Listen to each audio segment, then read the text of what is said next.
Pemirsa, Presiden Joko Widodo telah menerbitkan Peraturan Presiden Nomor 59 Tahun 2024 tentang jaminan kesehatan yang mengatur standar pelayanan melalui kelas rawat inap standar atau KRIS. Namun aturan baru ini memantik segudang pertanyaan publik, baik soal implementasi hingga besaran iuran.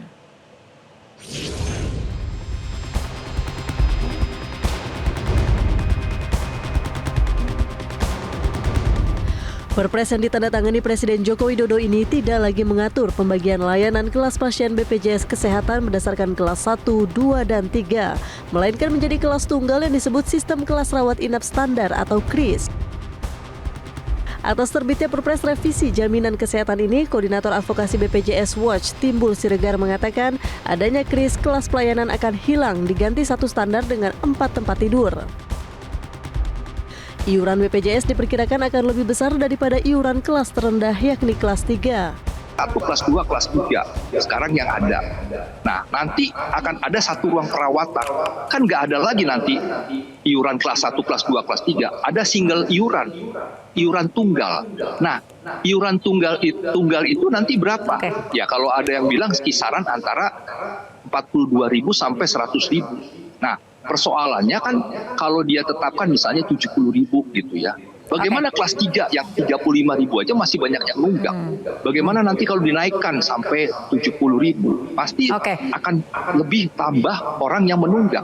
Nah, kelas 1, kelas 2 itu akan turun. Nah, ini yang akan berpotensi menurunkan pendapatan iuran BPJS Kesehatan, program JKN maksud saya.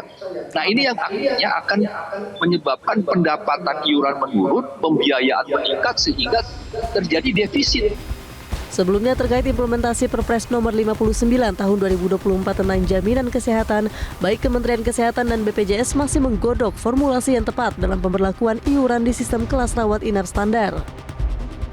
Tentunya di Perpres 59 itu menyatakan bahwa sampai dengan 30 Juni Kementerian Kesehatan tentunya ini melakukan pembinaan ya untuk menuju ke sana. Dan juga tentunya kalau dari kami, Mbak Maria dari BPJS Kesehatan terus untuk menjaga ya dan memastikan bahwa pelayanan kesehatan kepada peserta itu terjamin.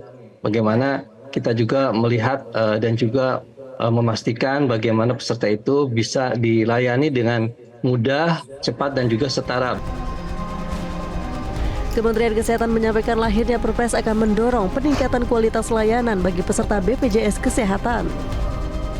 Sifatnya adalah asuransi sosial dan merupakan asuransi gotong royong ya, artinya kita ingin juga memberikan layanan sebaik mungkin sehingga yang kita sebut sebagai kelas standar itu juga akan lebih baik. Jadi lebih tentunya pada yang biasanya kelas 3 itu akan sama seperti kelas 2 maupun kelas 1.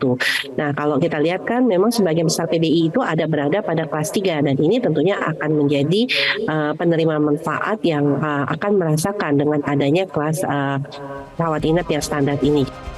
Pasal 103B menyatakan penerapan KRIS secara menyeluruh di rumah sakit yang bekerja sama dengan BPJS Kesehatan paling lambat 30 Juni 2025. Tim Liputan Metro TV. Jelajahi cara baru mendapatkan informasi. Download Metro TV Extend sekarang.